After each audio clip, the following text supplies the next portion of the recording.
గౌరవ సభ్యులు శ్రీ పోచారం శ్రీనివాసరెడ్డి గారు.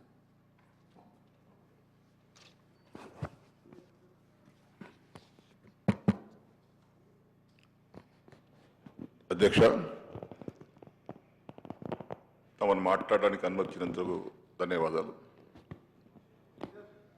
తెలంగాణ తల్లి విగ్రహ రూపకల్పనపై గౌరవ ముఖ్యమంత్రి గారు చేసినటువంటి అంశాన్ని స్వాగతిస్తూ సంపూర్ణంగా మద్దతిస్తూ ఇది ఒక మంచి ఆలోచనతో చేపట్టినటువంటి కార్యక్రమం. ప్రభుత్వాలు మారుతుంటాయి, నాయకులు మారుతుంటారు, కానీ ఒక విగ్రహం పైన, విగ్రహ రూపకల్పన పైన అనేక అంశాలు అందులో ఇమిడి ఉన్నాయి. నీలి రంగుతున్నటువంటి నదులకు, ఈ విధంగా పచ్చతో పంటలకు, అంటే మంచి ఉద్దేశంతో గౌరవ ముఖ్యమంత్రి గారి యొక్క నాయకత్వంలో ఈ తెలంగాణ తల్లి విగ్రహాన్ని రూపకల్పన చేశారు. మేమందరం కూడా తెలంగాణ 4 కోట్ల ప్రజలు మేము కులం, మేము అతిథులం కాదు. మేము కూడా ఆనాడు తెలంగాణ మొదటి దశ పోరాటంలో ఉన్నాం, మలి దశ పోరాటంలో ఉన్నాం. ఇప్పుడు కూడా మీ నాయకత్వంలో ఇక్కడ శాసనసభ్యుడిగా ఉన్నాం. ఈ శాసనసభ ముఖ్యమంత్రి గారి నాయకత్వంలో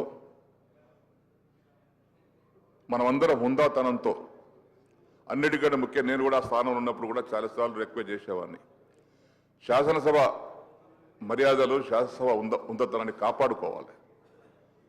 మనం మాట్లాడే భాష, మనం మాట్లాడే తీరు బాహ్య ప్రపంచానికి ఆదర్శంగా ఉండాలి.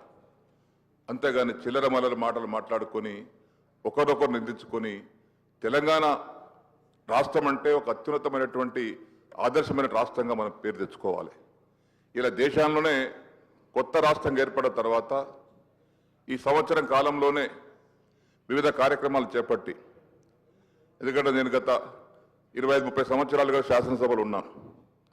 ఒక యువకుడు ముఖ్యమంత్రిగా అయిన తర్వాత వారి నాయకత్వంలో పనులు బాగా జరుగుతూ ఉన్నాయి. అందరూ ఆమోదించాల్సిందే. సరే, రాజకీయ విమర్శలు వేరు, వాస్తవాలు వేరు.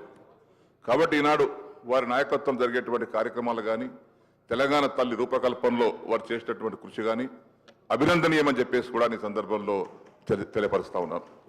అందుకే రాజకీయాలకు తావివ్వకుండా తెలంగాణ తల్లి రూపకల్పనలో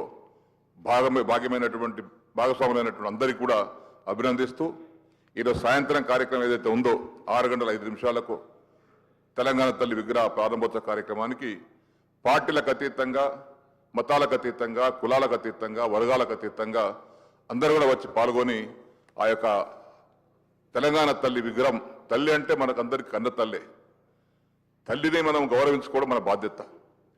ఏ కడుపు ఏ కొడుకు పుట్టినా, బిడ్డ పుట్టినా ఆ తల్లి జన్మిస్తేనే మనం పుట్టాం. ఈరోజు తెలంగాణ తల్లి మనకు అంత జన్మించింది కాబట్టి మనం ఇక్కడ ఉన్నాం, ఈ శాసనసభ నిలబడ్డాం. మన 4 కోట్ల మందికి తెలంగాణ తల్లి, నిజమైన తల్లి మనకు తెలంగాణ తల్లి. ఒక్కొక్కరికి ఒక తల్లి ఉండవచ్చు, కానీ 4 కోట్ల మందికి తల్లి తెలంగాణ తల్లి.